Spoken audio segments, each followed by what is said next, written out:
আপনারা শুনছেন মধ্যরাতের শেষ যাত্রী পার্ট 1। রাত তখন প্রায় 11:58। ক্যালেন্ডারের দিনটা ছিল অমাবস্যা।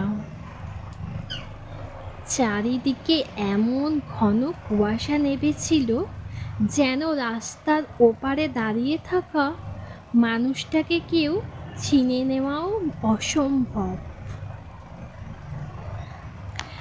গ্রামের নাম কালীতলা। এই গ্রামের মানুষ দিনের বেলায় খুব হাসি খুশি। বিকেল হলেই বাচ্চারা মাঠে খেলতো, চায়ের দোকানে বসে গ্রামের বয়স্করা গল্প করত, মন্দিরের ঘণ্টার শব্দে পুরো গ্রাম মুখর হয়ে উঠত। ঘড়ির কাঁটা যখন রাত 12টার দিকে যেত শুরু করলো, সব কিছু বদলে যেত। একটার পর একটা দোকানের ঝাঁপ বন্ধ হয়ে যেত, মাঠ খালি হয়ে যেত, রাস্তার কুকুরগুলো পর্যন্ত লেজ গুটিয়ে অন্ধকার গলির মধ্যে লুকিয়ে পড়ত। এমনকি বাতাসের শব্দ যেন তখন অন্য রকম হয়ে যেত। Show show show. মনে হতো অন্ধকারের আড়ালে কেউ খুব আস্তে আস্তে কারো নাম ধরে ডাকছে। এই গ্রামের একটা নিয়ম ছিল, এমন নিয়ম যে শুনলে কল্পনা করাও মুশকিল। যেটা নিয়ম ছিল সেটা গ্রামের 5 বছরের বাচ্চা থেকে শুরু করে বুড়ো অবধি সবাই জানতো। নিয়ম ছিল যে শেষ বাসটাকে কেউ কখনো অনুসরণ করবে না, কারণ সেই বাসে সব যাত্রী মানুষ হয় না। লোকজন প্রথমেই এই কথা শুনে হাসতো, এমনকি রবিনও হেসেছিল। কিন্তু এই গল্পটা শুধু গুজব ছিল না, এর পিছনে ছিল একটা রক্তহীন করা ইতিহাস। প্রায় 20 বছর আগের ঘটনা। ঠিক এই রকমই একই রাস্তায় ঠিক একই সময় একটা বাস হঠাৎ নিয়ন্ত্রণ হারিয়ে পাশের খাদে পড়ে যায়।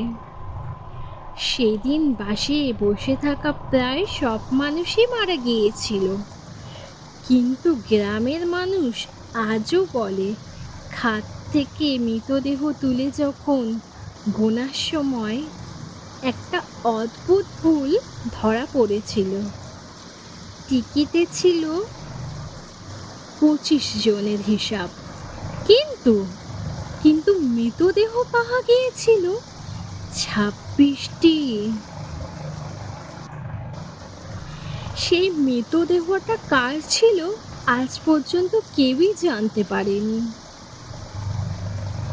সেই ঘটনার পর থেকে প্রতি অমাবস্যার রাতে শেষ বাসটা যখন কালীতলা শ্মশানের মোড় থেকে পার হয়, তখন নাকি একজন অচেনা যাত্রী চুপচাপ বাসে উঠে বসে থাকে। কেউ তার ওঠার শব্দ শুনতে পায় না, কেউ তার টিকিট কাটতে দেখে না, কিন্তু যারা তাকে একবার দেখেছি তাদের জীবন আর আগের মতো থাকেনি।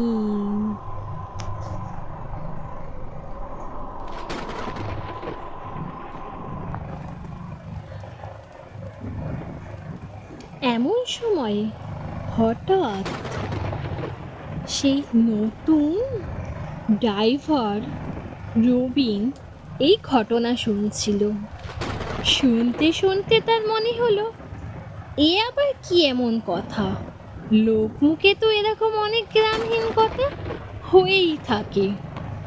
এত বছর পরে কি আর এই ঘটনা কি সত্যি নাকি? সে নিজের মনে মনে কথাগুলো আঁতড়াতে থাকলো। কিন্তু রবিন তো জানে না এই কথাগুলো আসলে কতটা সত্যি। রবিন কিন্তু হাড়ে হাড়ে টের পাবে কথাগুলো কতটা সত্যি। তারপর একদিন রবিন একজনের মুখে সেই কথাগুলো শুনল। সে ছিল ওই কালীতলা শ্মশানের পাশের গ্রামেরই বাসিন্দা। সে তো শুনে প্রায় হেসেই উঠল। বলল যে এখনকার এইসব কথা কি কেউ আর বিশ্বাস করে? আপনারা কি এখনো এই কথা বিশ্বাস করছেন? এত বছর হয়ে গেছে, এখনো কি এইসব অলৌকিক ব্যাপারে কেউ মতামত দেয় নাকি? এখন আর কেউ এইসব নিয়ে ভাবনা চিন্তা করে না। এখন ওইসব অলৌকিক ব্যাপার কিচ্ছু নেই। আপনারা শুধু শুধু এইসব গুজব ছড়াচ্ছেন। এইসব গুজব ছড়িয়ে আপনারা মানুষকে ভয় পাইয়ে দিচ্ছেন। আর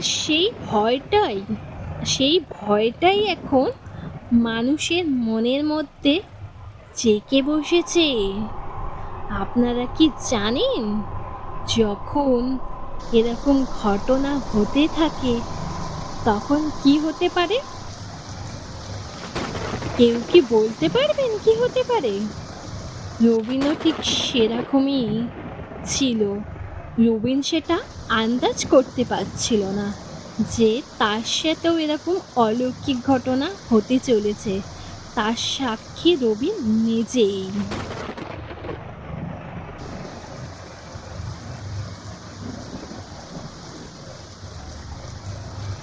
আপনারা শুনছিলেন মধ্যরাতের শেষ যাত্রী পার্ট 1।